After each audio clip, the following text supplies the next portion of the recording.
것들이 적외선이고요. 그럼 파란색과 가까운 건 뭐예요? 이쪽이 자외선이죠. 보라색과 가까운 것 이것들은 자외선이죠. 보면. 그래서 보통 빨간색이는 자외선 같은 경우는 이쪽 있잖아요. 파란색 이쪽 것들은 주로 생식과 연관이 있다고 하고요. 이쪽 빨간 것들은 영양생명과 관련이 있다고 쳐요. 얘기를 할 때 또 이쪽 파란색에 가까울수록 이 비율이 올라가면은 LED를 쓸 때 좀 생식 쪽으로 간다고 하고 빨간 쪽으로 가면 영양생 쪽으로 간다고 얘기 많이 하고 있어요. 이쪽 빛이 많으면 아무튼 뭐 그렇다는 얘기고. 그 다음에 저기 자외선이라고 하면은 자외선은 가시광선보다 파장이 짧은 광선이라는 거죠. 이거는 자외선은 그러면 파장이 짧으면 에너지가 많아요, 적어요? 에너지가 많아요. 예, 에너지 많죠. 네. 그러다 보니까 어떻게 돼요? 깊게 침투할 수가 있겠죠. 근데 짧은 대신에 뭐가 없냐면은 굴절이 좀 적어져요. 그래서 보통 우리가 화학선이라고 부르고 100에서 400나노미터라고 되어 있고요. 보통 UVA, UVB, UVC로 되어 있어요. UVC가 제일 파장이 가는 것, 제일 에너지가 강한 것들이고요. 근데 우리가 자외선은 우리가 온실을 통제할 때 별로 뭐라고 하죠? 표현을 잘 안 해요. 왜냐하면은 에너지 절대량 자체는 별로 안 되거든요. 그러니까 적외선과 가시광선이 대부분이고 자외선 얼마 안 돼요.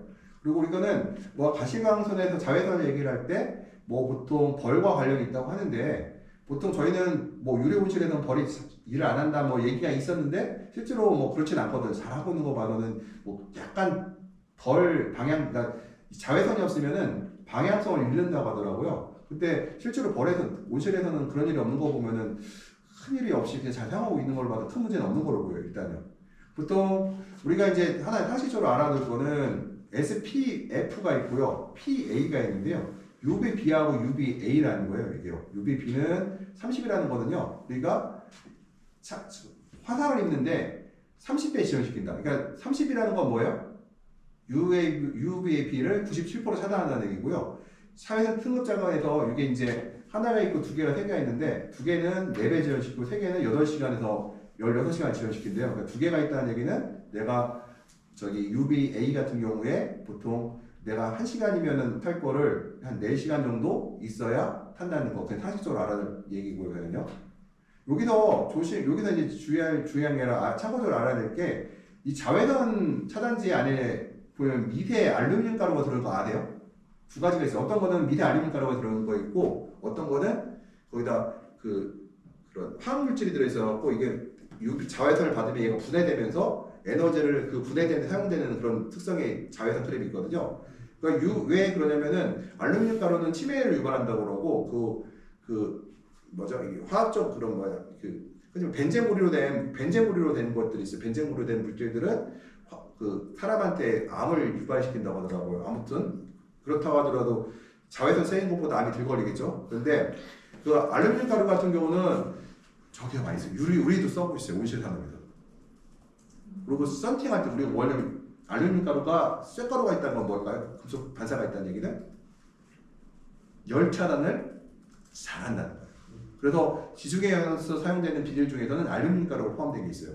그거는 광이 너무 강하니까 광을 안으로 못 들어오게 하려고 알루미늄 가루를 집어넣는 경우도 있고 가끔 이제 우리나라에서도 만든 것 중에서 일본 거 말고 국산 중에서 차열망이라는 게 있어요. 차열망 안에 그 안에 미네랄 성분이 들어있어갖고 미네랄이라는 게 이제 금속이라는 이런 성분들이죠. 이런 것들을 바깥으로 튕겨낸다고 하더라고요. 이런 것들이요. 그래서 우리가 이런 자외선, 그러니까 흔히 말해서 우리가 선크림에 사용되는 그런 것들도 실제 온실 산업에서 사용되고 있다. 그 알루미늄 가루 같은 경우 많이 사용되고 있고요. 적외선이라는 거는 우리가 IR이라고 하죠. IR은 뭐예요? 우리가 적외선. 그리고 우리가 앞으로 할 때 항상 이거를 하나씩 갖고 있어야 돼요. 이거를 IR 온도계를. 이거 아시죠? 일을 할 때 이거를 갖고 있어야 되고 다음번에 제가 이 사용법에 대해서 좀 설명드릴 건데 이 IR 온도계를 갖고 있어야 우리가 정확하게 차광을 해야 되는지 말아야 되는지 판단할 수가 있어요. 일반적으로 이제 400에서 700 하라고 하는데 그 전에 400에서 차광을 그러니까 예를 들어 우리 600에 차광을 한다고 치면은 600에서 차광이 안 맞을 수도 있거든요. 더 일찍 차광이 될 수도 있거든요. 그때 식물이 시든 다음에 알면 어때요? 늦었죠. 그러면 우리가 IR 온도계를 이용한다고 하면은 우리가 미리 알 수도 있다. 차광할 시간을. 예, IR라는 거. 그래서 IR은 우리 적외선이라는 거는 740에서 300 마이크로메타 정도의 파장을 얘기하고요. 적외선에 들어오면 온도가 올라가기 때문에 우리가 열선이라고 그래요. 열선. 보통 우리가 보면은 차광제 중 차광하는 그 도포제 중에서 보면은 어떤 도포제는 이 적외선 분야 그러니까 기능성 그 차광제 같은 경우는 적외선을 갖다가 많이 차광시키는 것들이 있어요.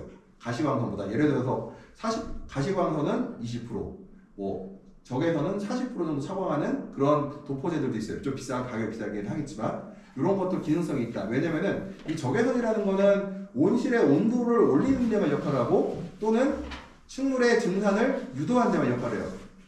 아까 얘기했죠. 처음에 시작할 때 식물이 광이 들어오는데 광이라는 건 와트로 우리 계산하잖아요. 와트로 들어왔는데 우리도 1600에서 1800줄이 일반적으로 토마토나 파프리카, 오이 같이 굉장히 광을 좋아하는 것들이 최대 사용되는 광이에요.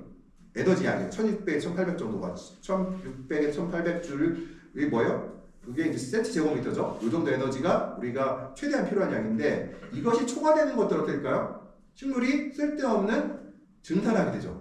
쓸데없는 증산하게 되면 어떻게 될까요? 식물이 강한 수분 스트레스를 받게 돼요. 예를 이런 얘기가 있어요. 흐린 날 들어오잖아요.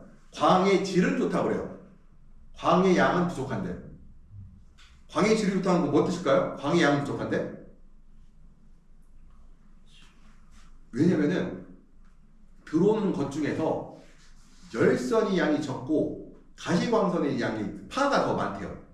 그러니까 예를 들어 100W가 들어왔어. 주체 에너지는 100W야. 근데 예를 들어서 맑은 날 들어오는 거는 55대 45로 해서 거의 5대5 정도 해서 파가 50, 가시광선이 열선이 50인데 만약에 흐린 날 구름을 통과해서 빛이 들어오게 되면은 같은 100W라고 치면은 파가 6, 70이고 열선이 30이라는 얘기예요. 그러면은 광의 질은 좋은 거죠. 광합성을 하는 광은 많고 증산을 유도하는 광은 적기 때문에 질이 좋다고 얘기를 해요.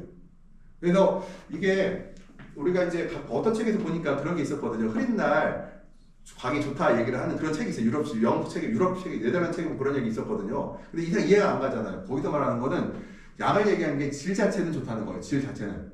그래서 우리가 이 광질에서 적외선이라는 거는 식물의 증산을 유도하고 식물의 증산을 유도하면 안 될 거 될까요? 증산을 유도해야 양분을 흡수하거든요. 그래서 우리가 분명히 증산해야 되는데 너무 과잉으로 된 증산들은 식물한테 해롭기 때문에 우리가 증산을 우리가 막아주려고 하는데요. 볼게요. 태양 에너지가 이제 들어오게 되면은 여기서 이제 손실이 되겠죠. 그래서 들어오는 것보다 나가는 것이 많으면은 우리가 들어오는 것보다 나가는 거는 온도가 떨어질 뜻이고요. 반대의 경우에는 온도가 높아지겠죠. 그러면은 우리가 광질과 생육에서 보기에는 적색광과 적외선의 비율이 높으면 키가 커지고 적색광과 적외선의 비율은 개화에 관여한다는 건 뭐냐면은 적색광이 많으면은 어떻게 해요? 키가 커진다는 거. 아까 적색광이 뭐랬어요? 영양생장이고 아까 적색광이 생식생장이라고 했잖아요. 파란색이 생식생장이라고 했잖아요. 그 비율을 갖고 얘기할 때 우리가 얘기를 하고 있습니다. 이런 것들을요. 파는 아까 400에서 700나노미터 있죠.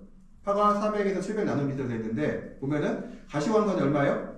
380에서 740나노미터죠. 그래서 가시광선과 파광이 거의 일치해요. 그러니까 파는 뭐 뜻인지 아죠? 예? 포토신스티스 액티비티 레디에이션. 광합성 광이라는 뜻이고요. 그래서 매우 유사하다. 그래서 우리가 일반적으로 얘기를 할 때 일치하진 않지만 통상적으로 우리 얘기할 때는 가시광선과 파를 그냥 같이 놓고 계산을 하는 경우가 많아요. 그래서 파는 광합성의 일정한 무게이기 때문에 보통 우리가 많이 사용되고 있는데요. 파 센서가 있고 와트 센서가 있죠. 와트는 주로 어디다 달까요? 외부에 달고요. 파는 온실 내부에 달아요. 파와 와트는 우리가 어떻게 얘기할까? 500W면 통상 태양광이 500W예요. 그러면 파가 얼마예요? 보통 2를 곱해요. 1000마이크로몰 정도라고 우리가 얘기를 해요. 500W면은 보통 1000마이크로몰 정도의 파가 들어오고 있구나를 얘기를 해요. 그래서 우리가 센서 중을 갖고 다닐 때 제가 이제 와트 센서 고장 나갖고 지금 파 센서 하나 갖고 다니는데 파가 1200이면은 아마 내부가 600 정도 되는구나. 정확하진 않지만 대략 맞아요. 그래서 그 파와 그냥 단위가 다르지만 그건 통상적으로 2배 얘기하면은 500W에서는 1000 마이크로몰. 그다음 단위는 미터 제곱미터의 초당이고요, 당연히. 우리가 입새는 태양광의 한 45%는 파고 55% 정도는 우리가 이제 흔히 말해서 이제 열만 올리는 광이죠. 열선이라고 불리는 것들이고. 그래서 보통 우리가 5대5 얘기하고 있고요. 맑은 날은 흐린 날은 어느 게 더 늘어나요? 파의 비율이 늘어나고 흐린 날은 흐린 날은 파이비 위로 올라간다는 거죠, 이것들이요. 보면은 우리가 UB가 있고 UB는 저희가 별 신경 안 쓴다. 왜 그래요? 3%밖에 안 되기 때문에 우리가 무시해버리는. 3%는 온실 산업을 온실을 운영할 때 3%라는 거는요. 우리가 오차 범위로 그냥 놔버린다는 거죠. 우리가 온실이라는 거는 통제를 꼼꼼하게 할 수가 없죠. 여기서 추가적으로 하나. 온실은 가격이 싸요, 비싸요? 비싸요. 매우 싸다. 싸요. 그렇기 때문에 이거 3%를 인정 안 해요. 왜 이렇게 싸냐면 볼게요. 우리가 3,000평 온실에 비싸게 지면 35억 정도 들어가죠. 그래서 3,000평에 건물 지으려고 하면 35억에 지을 수 있어요? 못 짓죠. 그러니까 우리가 정밀하게 제어가 안 돼요. 온실 자체는 어차피. 그래서 우리가 3% 5% 이런 거는 그냥 오차 범위로 다 집어넣어 버려요. 그냥. 우리가 오해하는 게 온실이 굉장히 비싸다고 하는데 건물치고는 굉장히 싼 거다. 근데 가격은 싼데 문제는 에너지는 무지하게 높아요. 그러니까 지금 이 시기에 토마토나 오이 같은 경우 1헥타에 한 50톤의 물을 증발하거든요. 50톤. 50톤이 뭐예요? 칼로리 그 뭐죠? 에너지 치면요. 50톤 곱하기 1000 곱하기 2500kJ라면은 우리가 하루에 온실에서 사용되는, 그러니까 사용되는 거 아니죠. 내가 자연스럽게 뭐죠? 이 안에 들어온 에너지의 양이 나와버려요. 예. 엄청난 에너지 이게. 그러니까 우리가 온실이라는 거는 에너지가 너무 높기 때문에 제어를 할 수가 없어요. 이게. 이번엔 제가 이거부터 했는데 실수했다. 저거부터 했어야 되는데. 인트로덕션 OT부터 했어야 되는데. 제가 다음 주에 OT를 할게요. OT. 왜냐면은 온실을 정의부터 가르쳐야 되는데 광부터 가르쳤어요. 정의부터 했어야 되는데 내가 실수. 정의가 먼저인데 제가 그러다 보면은 가시광선 보게 되면은 인지가 인지한 영역이잖아요. 그래서 400에서 700 나노미터를 우리가 380, 740인데 파는 400에서 700. 약간 위로 가서 약간 적외선 쪽으로 가 있죠. 근데 보통 43%, 45%고 열선이 55%고 그래서 이게 100%다 이렇게 가지고 있을 것 같아요. 광은 우리가 이제 그 광량을 했던 최소 방법 중에서 순간 광량은 우리가 초로 따지잖아요. 그래서 마이크로몰이라는 건 파죠. 파 41 마이크로몰. 그다음에 혹은 와트. 예. 와트는 제곱미터다. 와트인데 이건 단위가 뭐예요? 초죠. 와트는 순간 광량이니까. 그다음에 최대 광량은 보통 1575 마이크로미터 혹은 750 와트라고 하는데 보통 우리가 그 750이라는 거는 곱하기 하면 1500이 나오잖아요. 이건 뭐냐면은 온실에서 운영할 때 많은 광량을 얘기해요. 이것들은요. 여기서 보게 되면 20와트가 나오잖아요. 20와트라는 광은 실제로 온실에서는 의미가 없는 광이에요. 통상적으로 우리가 여기서 얘기를 할 때 보통 50와트까지는 광합성을 못한다고 보거든요. 50와트까지는. 그러니까 외부 광량이 100와트 이하로 떨어지면은 이게 내부 광량이니까 외부 광량이 50와트 이하로 떨어지면은 내부 광량에서는 어떻게 돼요? 50와트 정도 60와트 되겠죠. 그래서 외부 광량 100와트 이하에서는 광합성을 잘 못한다고 우리가 알려져 있고 순간 광량을 할 때는 우리가 최대 최소를 이렇게 표시해 놓고 있어요. 이 정도에서 우리가 온실 운영한다. 이 이상에서는 의미가 없다고 얘기를 하고 이 이상도 의미가 없고 이 이하도 의미가 없다. 보통 우리가 순간 광량 200와트 이하에서는 생육이 부진하다고 하고요. 광합성을 자체가 모자라기 때문에 700와트 이상이 넘어가면은 이게 생육에 문제가 생긴다고 하죠. 근데 여기는 문제가 200와트, 700와트라는 거는 내부 광량일까요? 외부 광량일까요? 외부 광량이에요. 왜 외부 광량을 했냐면 우리가 와트를 계산할 때 제가 세미나하는 것들 모든 내용들은 우리가 직관적으로 온실에서 운영할 때 쓰는 것들이에요. 그러면은 여기서 200와트 이하, 700와트 이하를 왜 기준으로 잡아놨냐면요. 우리가 보통 센서가 다 외부에만 달려있죠. 내부에 안 달려있어요. 그러면은 또 있어요. 외부에 있다고 해서 외부에 700와트라고 쳐요. 근데 내부는요, 구역마다 와트 수가 달라질 수가 있어요. 그래서 우리가 그거를 인정하지 않고 외부에 달아놓고요. 내부에서 외부에 달까, 내부에 달까 하면은 무조건 외부에 다는 게 원칙이고, 그러고 나서 여유가 있으면 내부에 하나 더 달아놔요. 그러면 이거 어떻게 운영하느냐? 외부가 700인데 내가 작년에 필름을 처음 교체를 했어요. 올해 2년 차예요. 그럼 광량이 작년과 오늘은 다르죠. 그럼 우리가 뭘 하냐? 직관적으로 보느냐?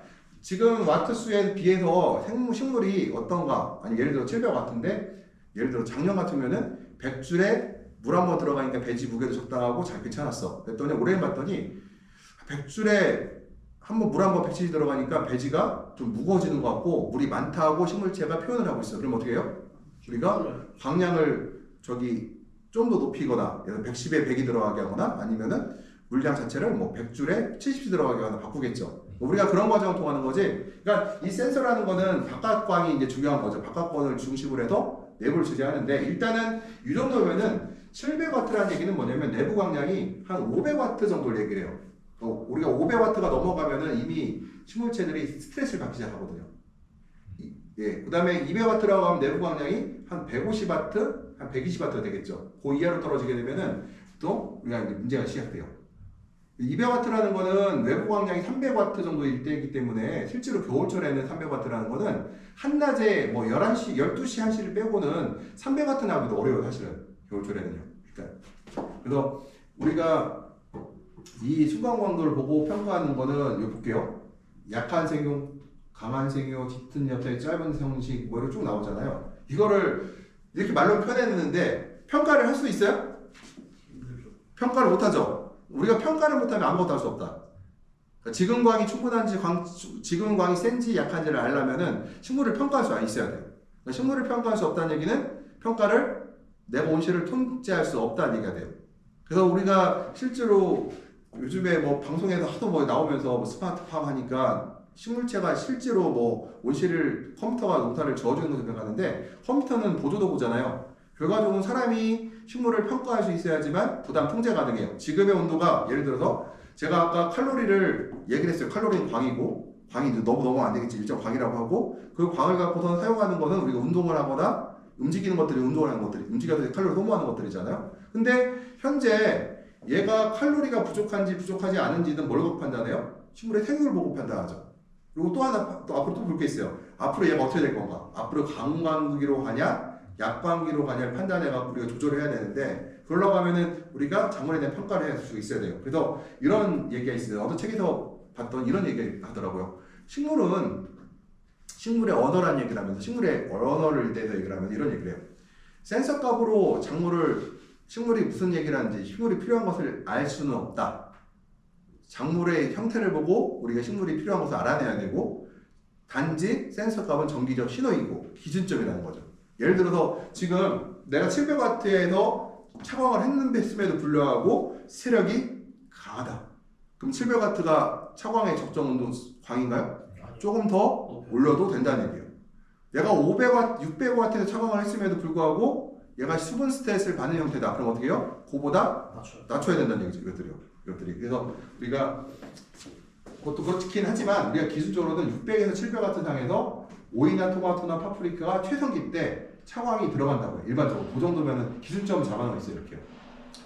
보통 우리가 적상 관량을 하면은 예를 들어서 이제 그 100줄 정도가 하루에 최소가 들어와야 되고요. 그 다음에 뭐 몰로 치면 2몰이죠. 제곱미터당 물로 들어오고 최대는 1800줄 아니면 38 마이크로몰 정도 들어와야 되는데 보통 4월에서 8월 사이는 최대가를 넘는 날이 많다는 거죠. 그래서 보통 600줄 정도까지는 식물체가 기본 대사만 해요. 토마토, 오이, 파프리카요. 이건 뭐 상추 같은 경우는 풀 수 있겠지만 토마토나 파프리카, 오이 같은 작물에서는 가지 같은 작물에서는 1800줄이 나와야 해요. 딸기는 한 1200줄.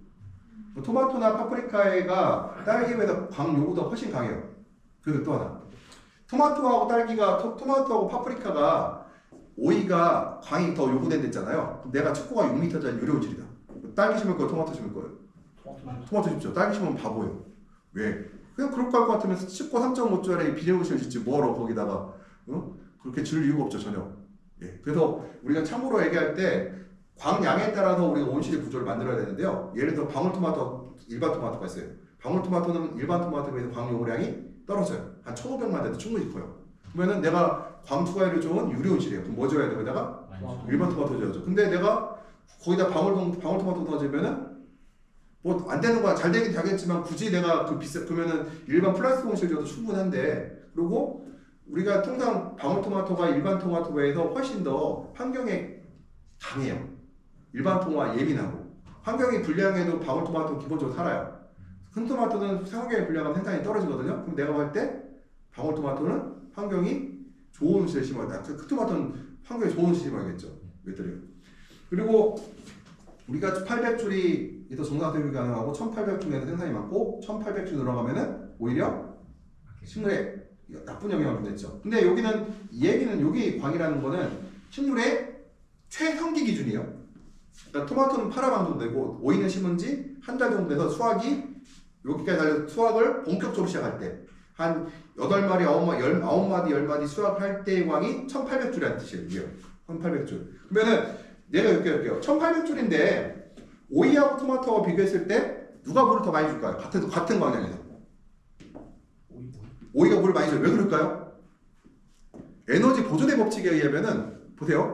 들어온 만큼 뭘 해야 돼? 에너지를 빼야 되겠죠. 네. 근데 왜 똑같은 광량을 받았는데 오이가 토마토에 비해서 증산을 더 많이 할까? 여기서 참고로 할게. 참고 상황이거든요. 앞으로 제가 이제 하나를 얘기할 때 과잉 증산을 얘기를 할 때 좀 설명을 하려고 그래요. 왜 많이 받을까요? 왜 물을 많이 필요로 할까요? 이유가 간단해. 오이는 왁스가 있어 없어요? 있긴 있어. 얇죠. 토마토 잎은 어때? 저번에 머리에서 보면은 바짝바짝하죠. 예, 두껍고. 그러니까 증산이 같은 광량에 비해서 훨씬 그러니까 빛을 반사시키는 것들이 있어요. 근데 오이는 어때요? 그 빛을 전부 다 흡수해버려요. 그래서 같은 광량에서 오이가 20% 정도 물을 더 먹어요. 그래서 그렇게 알고 계시고. 그래서 이거는 광이라는 거는 이 줄의 광량에 따라서 뭐가 적용된다? 바로 광합성도 움직이지만 증산량은 바로 광량과 밀접 관계에 있다. 광은 모든 그러니까 증산의 대부분을 차지하는 건 바로 90% 이상이 광에 의해서 결정하고 그다음 온도, 그다음에 바람, 이 바람의 움직임 정도가 이제 그다음 영향할 수가 있어요. 제일 중요한 건 광량이라는 거는 바로 증산에 직접적 영향을 주고 광합성 영향을 주죠. 그러니까 두 가지가 우리가 문제가 돼요. 이 두 가지가 뭐냐면은 에너지의 균형과 수분의 균형과 광합성의 균형이 바로 여기서 움직여요. 에너지 균형은 뭐냐면 식물이 햇빛을 받은 만큼 복사열을 받은 만큼 내보내지 않으면은 식물체의 체온은 상승해서 결국 죽게 될 거예요.